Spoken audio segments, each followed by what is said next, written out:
दूसरे को किस करने लगते हैं। उन्हें ये भी नहीं पता चलता कि ऊपर बैल्कनी से विलियम और राफाएला ये सब देख रहे हैं। दरअसल वो कभी नहीं चाहते कि निक और नोआ करीब आएं, लेकिन निक और नोआ तो जैसे महीनों की दूरी को एक पल में मिटा देना चाहते हैं, इसलिए दोनों बाहर ही शुरू हो जाते हैं और अपनी तड़प को शांत कराने लगते हैं। इसके बाद निक उसे बर्थडे गिफ्ट पर एक खूबसूरत नेकलेस देता है और उसे अपने हाथों से पहनाता है। नोआ की आंखों में उस पल एक अलग ही चमक होती है और उसे ये गिफ्ट बहुत पसंद आती है। फिर अगले कुछ दिनों तक दोनों एक दूसरे के साथ समय बिताते हैं। वो बहुत सारी अलग अलग जगहों पर घूमने जाते हैं और बहुत मस्ती करते हैं। फिर कहानी आगे बढ़ती है, जहाँ नोआ के हाई स्कूल खत्म होने की खुशी पर उसके दोस्त एक पार्टी रखते हैं। वहाँ सभी स्टूडेंट्स मस्ती में डांस करने लगते हैं, क्योंकि हाई स्कूल के बाद वो कॉलेज में जाने वाले थे। वहीं निक का दोस्त लायन उसके पास आता है और मजाक में कहता है, हम इनसे बस 5 साल सीनियर हैं। अब ये कॉलेज में जाएंगी तो उड़ना शुरू कर देंगी और नए लड़कों के साथ मजे करेंगे। हम जैसे लोग तो काम में बिजी हो जाएंगे और ये अपने एज ग्रुप के लड़कों के साथ रंग जमाएंगी। मेरी गर्लफ्रेंड जेना भी मेडिकल कॉलेज में जाने वाली है और मैं यहाँ अपने गैराज में पड़ा रह जाऊंगा। तुम भी तो इंटर्नशिप करने फिर से बाहर चले जाओगे और नोआ यहाँ कॉलेज में रहेगी। ये लॉन्ग डिस्टेंस रिलेशनशिप बहुत सेंसिटिव होता है। ये सुनकर निक जवाब देता है कि तू टेंशन मत ले, ऐसा कुछ नहीं होगा, हम इनसे कभी दूर नहीं होंगे। फिर अगले दिन स्कूल के कॉन्वोकेशन के बाद नोआ अपने मॉम डैड और निक के साथ स्कूल से लौट रही होती है। रास्ते में वो देखती है कि बहुत सारे पेरेंट्स अपने बच्चों को नई नई कार्स गिफ्ट कर रहे हैं। नोआ हैरान होकर कहती है, ये लोग अपने बच्चों को इतनी महंगी गिफ्ट देकर बिगाड़ रहे हैं। लेकिन तभी उसे पता चलता है कि निक और उसके मॉम डैड ने भी उसके लिए एक शानदार कार खरीदी है। कार देखकर वो बहुत ज्यादा एक्साइटेड हो जाती है। फिर लेने से मना भी करने लगती है, लेकिन निक के कहने पर ये गिफ्ट एक्सेप्ट कर लेती है। इसके बाद निक उसे ड्राइव पर ले जाता है, जहाँ नोआ इस नए गिफ्ट की खुशी में बहुत तेज कार चलाती है। फिर निक उसे अपना नया घर दिखाने ले जाता है और कहता है, ये घर दादाजी ने मुझे गिफ्ट किया है, अब से ये घर हम दोनों का है और तुम्हें ये जानकर बहुत खुशी होगी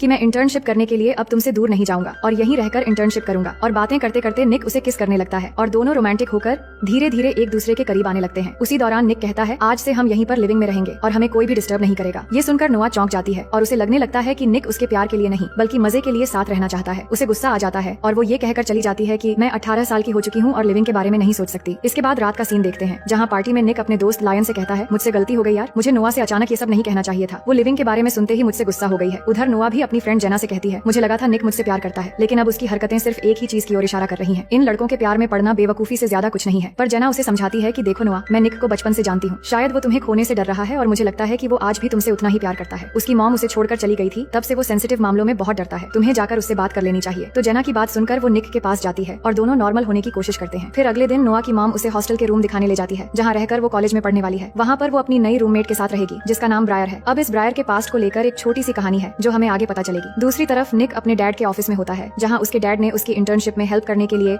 एक नई लड़की को हायर किया है, जिसका नाम सोफिया है। सोफिया आकर निक को अपना इंट्रोडक्शन देती है और कहती है, मुझे तुम्हारे बारे में सब पता है, तुम दिखते बहुत मासूम टाइप के हो, लेकिन तुम्हारी नजरें लड़कियों को तुरंत स्कैन कर लेती हैं, तो जब मैं जाऊँ तो मेरे बम को मत घूरना। ये कहकर वो चली जाती है। इसके बाद हम नोआ और उसकी मॉम को देखते हैं, जहाँ नोआ की मॉम उसे निक के साथ एक तस्वीर दिखाती है और सीधा सवाल करती है कि तुम दोनों के बीच चल क्या रहा है। तुम्हें अंदाजा भी है कि ये तस्वीर अगर न्यूज में आ जाती तो क्या हो सकता था। तुम्हें ये सब छोड़ना पड़ेगा, नहीं तो लोग यही बोलने लग जाएंगे कि माँ बेटी पैसों के पीछे कितनी गिर चुकी है। लेकिन नोआ एक बात भी नहीं सुनना चाहती। वो जवाब देती है कि हम एक दूसरे से प्यार करते हैं। मैं 18 साल की हो चुकी हूँ और लोग क्या कहते हैं इससे मुझे कोई फर्क नहीं पड़ता। इसके बाद नोआ वापस अपने हॉस्टल में जाती है, लेकिन वहाँ पहुँचते ही देखती है कि यहाँ तो पार्टी चल रही है। मगर ब्रायर नोआ को देखते ही सबको वहाँ से निकलने को कहती है और नोआ को लेकर रूम में जाती है। नोआ का मूड ऑफ देखकर वो उसे रिलैक्स करने की कोशिश करती है और कहती है कि तुम तो 7 दिन बाद आने वाली थी। तो नोआ कहती है कि कुछ भी अच्छा नहीं लग रहा था, इसलिए जल्दी आ गई। फिर ब्रायर बताती है कि मैं भी कभी किसी से प्यार करती थी, लेकिन उसने धोखा दे दिया और अब मैं अकेली ही खुश हूँ। तभी वहाँ माइकल नाम का एक लड़का आता है जो अपनी जैकेट लेने आया था। तो ब्रायर नोआ को उससे मिलवाती है और कहती है कि ये हमारे सामने वाले फ्लैट में रहता है और बहुत ही अच्छा लड़का है। दूसरी तरफ विलियम राफाएला को कॉल करके कहता है, तुम्हारा आइडिया तो काम कर गया, ऑफिस में दोनों के बीच में अच्छी केमिस्ट्री नजर आ रही है। असल में नोआ और निक के बीच दूरी लाने के लिए सोफिया को नौकरी पर रखा गया था और ये सब नोआ की मॉम की प्लानिंग थी। इसके बाद हम देखते हैं कि निक और नोआ निक की बहन मैगी से मिलने जाते हैं और तीनों मिलकर बहुत मस्ती करते हैं। कुछ समय साथ बिताने के बाद जब वो वापस जाने लगते हैं, तभी वहाँ निक की असली मॉम क्लॉडिया आ जाती है। पर निक अपनी मॉम से अब कोई रिश्ता नहीं रखना चाहता था, क्योंकि उन्होंने उसे 10 साल पहले ही छोड़ दिया था। इसलिए वो एक पल भी वहाँ नहीं रुकता और बिना कोई जवाब दिए नोआ को लेकर चला आता है। घर लौटते ही वो बिल्कुल उदास हो जाता है और नोआ से कहता है कि 10 साल तक उन्हें मेरी याद नहीं आई, तो अब मुझसे मिलने क्यों आई है। निक को उदास देखकर नोआ उसे शांत कराने की कोशिश करती है और उसे प्यार से किस करने लगती है। फिर निक उसे अंदर कमरे में ले जाता है और दोनों एक दूसरे को बहुत सारा प्यार करने लगते हैं। नोआ भी इस पल को पूरी तरह महसूस करती है। इसके बाद नोआ निक को अपने हॉस्टल अपार्टमेंट में लेकर जाती है, जहाँ निक जैसे ही अंदर आता है तो उसकी नजर ब्रायर पर पड़ती है और वो चौंक जाता है। नोआ उसे बताती है कि ये मेरी रूममेट ब्रायर है, लेकिन निक के चेहरे पर हैरानी साफ थी, क्योंकि ब्रायर उसकी एक्स गर्लफ्रेंड थी, जिससे एक एक्सीडेंट के बाद वो अलग हो गया था। पर निक ज्यादा बात किए बिना बहाना बनाकर वहाँ से निकल जाता है, लेकिन गलती से अपना फोन वहीं छोड़ जाता है। इसके बाद हम निक को लायन के साथ कार में देखते हैं, जहाँ लायन कहता है कि मैं यहाँ अपने भाई के कहने पर ड्रग्स डिलीवर करने आया था, लेकिन अब डर लग रहा है। निक उसे समझाता है कि तुझे पैसे चाहिए थे तो मुझसे मांग लेता, ये सब करने की क्या जरूरत थी। मैंने नोआ से वादा किया है कि अब मैं कोई उल्टा सीधा काम नहीं करूंगा, इसलिए मैं तेरे साथ अंदर नहीं चल सकता। पर फिर भी दोस्ती निभाते हुए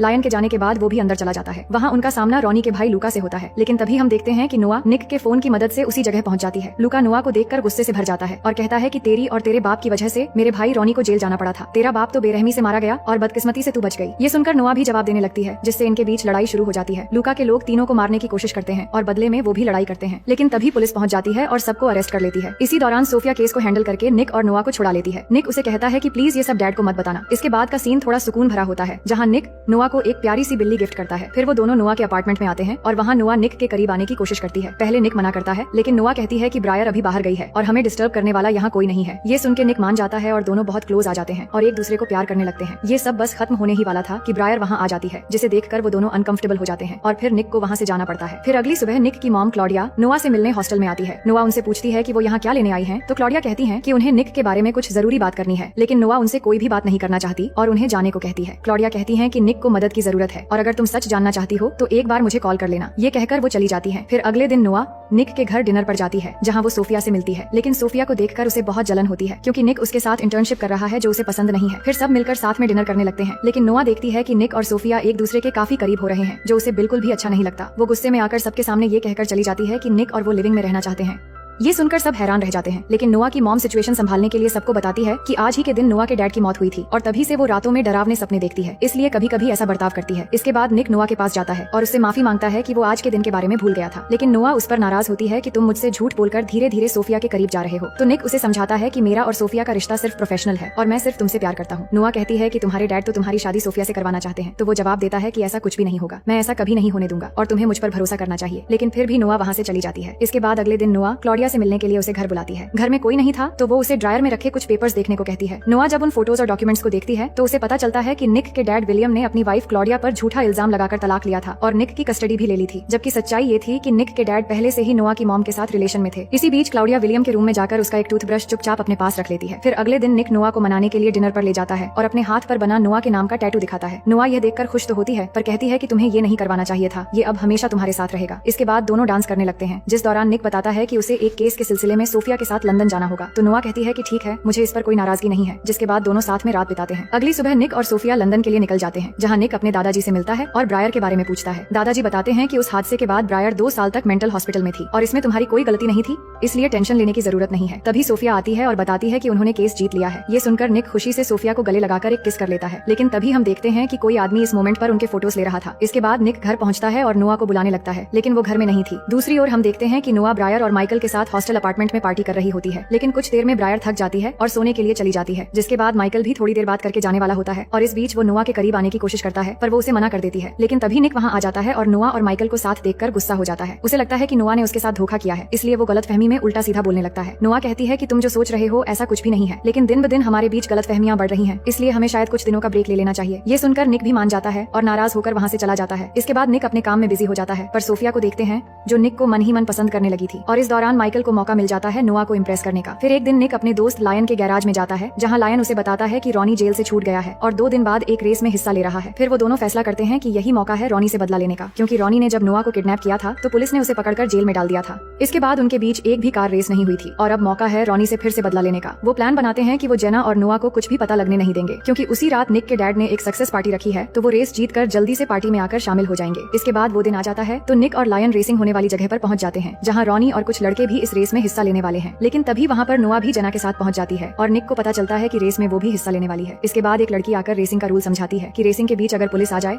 तो इसका जिम्मेदार तुम सब अकेले होगे और रेस पूरी तरह खत्म होने के बाद ही जीतने वाले को उसका पैसा मिलेगा। इसके बाद रेस शुरू हो जाती है और उनके बीच टक्कर का कंपटीशन शुरू हो जाता है, लेकिन इस बीच ब्रायर पुलिस को कॉल करके बता देती है कि यहाँ इलीगल रेसिंग हो रही है। तो कुछ देर में पुलिस उनके पीछे पड़ जाती है, मगर सभी रेसर पुलिस को चकमा देकर रेस जारी रखते हैं और उनसे आगे निकल जाते हैं। लेकिन एक पुलिस की कार फिनिशिंग लाइन पर आकर उन्हें रोकने के लिए गन पॉइंट कर देती है। ये देखकर रॉनी को फंसाने के लिए निक और नोआ रॉनी की कार को दोनों तरफ से टक्कर मारना शुरू कर देते हैं और उसकी कार को बीच में फंसाकर पुलिस की कार से एक्सीडेंट करवा देते हैं और अपने दोस्त लायन को रेसिंग में जितवा देते हैं। इसके बाद पुलिस रॉनी को इलीगल रेसिंग और पुलिस पर हमला करने के जुर्म में अरेस्ट कर लेती है और बाकी सभी रेसर पुलिस से बचकर वहाँ से भाग निकलते हैं। इसके बाद वो घर पहुंचते हैं, जहाँ पार्टी शुरू हो चुकी थी और बहुत सारे लोग आ चुके थे। वहीं नोआ भी ब्रायर के साथ पार्टी में एंट्री करती है और लायन अपनी गर्लफ्रेंड जेना से माफी मांगने लगता है। तो जेना कहती है कि मैं तुमसे बहुत प्यार करती हूँ, मगर तुम हमेशा पैसों के पीछे भागकर उल्टे सीधे काम करते रहते हो। तो लायन बताता है कि मैंने आज जो रेस जीती है उससे मुझे कोई खुशी नहीं हुई, सबसे ज्यादा खुशी मुझे तुमसे मिलकर होती है। लेकिन जेना उसकी बात नहीं सुनती और वहाँ से चली जाती है। वहीं ब्रायर ने नोआ को उसके और निक के पास्ट के बारे में सब कुछ बता दिया था। फिर निक ब्रायर से कहता है कि उस एक्सीडेंट के बाद तुम्हारे साथ जो हुआ मुझे उसके बारे में कुछ नहीं पता था। तो ब्रायर बताती है कि एक्सीडेंट के बाद तुम मुझे छोड़कर भाग आए थे, मैं प्रेग्नेंट थी और मेरा सब कुछ खत्म हो गया और इन सब के पीछे तुम्हारे परिवार का हाथ था, लेकिन तुमने एक बार भी मुझे ढूंढने की कोशिश नहीं की। इसके बाद ब्रायर किचन से होते हुए बाहर जाती है और अपने साथ निक की मॉम क्लॉडिया को पार्टी में लेकर आ जाती है। अब पार्टी में क्लॉडिया को देखकर सभी लोग हैरान हो जाते हैं। वो सभी से बात करती है और सच्चाई बताती है कि विलियम ने मुझे रफाएला के लिए तलाक दिया था क्योंकि उन दोनों में पहले से ही अफेयर चल रहा था और मुझ पर उल्टा सीधा इल्जाम लगाकर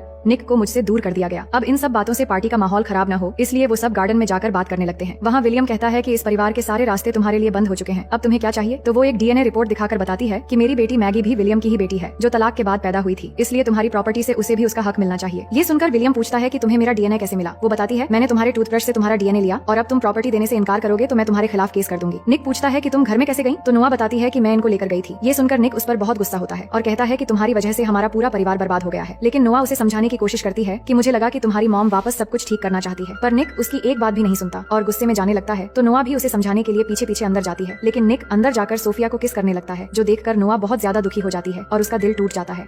तभी नोआ के पास ब्रायर आती है और उसे सोफिया और निक के कुछ फोटोज दिखाती है और यहाँ हमें भी पता चलता है कि उस दिन निक और सोफिया की जो तस्वीरें खींची गई थी उसके पीछे ब्रायर थी और माइकल को भी उसी ने नोआ की करीब होने के लिए कहा था क्योंकि वो निक से बदला लेना चाहती थी। ये तस्वीरें देखकर नोआ और भी ज्यादा दुखी होती है और वहाँ से चली जाती है। वहीं निक कार लेकर गुस्से में कहीं जा रहा होता है तो लायन उसे समझाता है कि तुमने नोआ के साथ ऐसा करके ठीक नहीं किया और अचानक एक बात को लेकर प्यार के रिश्ते को ऐसे बर्बाद नहीं करते। ये सुनने के बाद निक को समझ आ जाता है कि उसने नोआ के साथ अच्छा नहीं किया, इसलिए वो नोआ से बात करने के लिए वापस पार्टी में जाता है। लेकिन वहाँ ब्रायर उसे बताती है कि नोआ अब तुम्हें कभी नहीं मिलेगी। इसके बाद निक नोआ को ढूंढने के लिए उसके हॉस्टल की तरफ निकल पड़ता है। वहीं नोआ हॉस्टल में पहुंचकर माइकल के कमरे में जाती है और बहाना करती है कि उसके रूम की चाबी कहीं खो गई है, पर माइकल समझ जाता है कि नोआ और निक के बीच कुछ हुआ है। इसी दौरान निक नोआ को बार बार मैसेज कर रहा था, लेकिन नोआ को पता चलने से पहले माइकल उसका फोन ऑफ कर देता है, जिसके बाद निक पर गुस्सा करके जिद में आकर नोआ माइकल के साथ इंटीमेट हो जाती है और माइकल भी इस मोमेंट का भरपूर फायदा उठाता है। अब ये सब कुछ होने के बाद हम नोआ को देखते हैं जो बहुत दुखी थी। इसके बाद माइकल नोआ के लिए कॉफी बनाकर लाता है, लेकिन नोआ मना करके बाहर आ जाती है। बाहर पहले से ही निक हॉस्टल के सामने बारिश में बैठकर उसका इंतजार कर रहा था, लेकिन उसे देखकर भी वो कुछ नहीं कहती और उसके सामने से गुजरते हुए वहाँ से चली जाती है। ये सब देखकर निक भी समझ जाता है कि नोआ किस हालत में माइकल के रूम से बाहर आई है, यानी कि अब उनके बीच सब कुछ खत्म हो चुका है। जिसके बाद निक भी अपनी गाड़ी लेकर वहाँ से चला जाता है। अब कहानी के आखिर में हम देखते हैं कि नोआ अपने डैड की कब्र पर जाती है और दुखी होकर अपने डैड को हमेशा के लिए गुड बाय कहती है, लेकिन तभी उसे वहाँ कुछ लिखा हुआ नजर आता है जो असल में निक ने लिखा था कि निक हमेशा नोआ के साथ रहेगा। इसे पढ़कर नोआ बहुत ही इमोशनल हो जाती है। अब यहाँ ऐसा लग रहा था कि उनके बीच सब कुछ खत्म हो गया है, लेकिन इस कहानी के अगले पार्ट में क्या होगा ये हमारे लिए एक सस्पेंस रह जाता है और इसी सस्पेंस के साथ ये कहानी यहीं पर खत्म हो जाती है।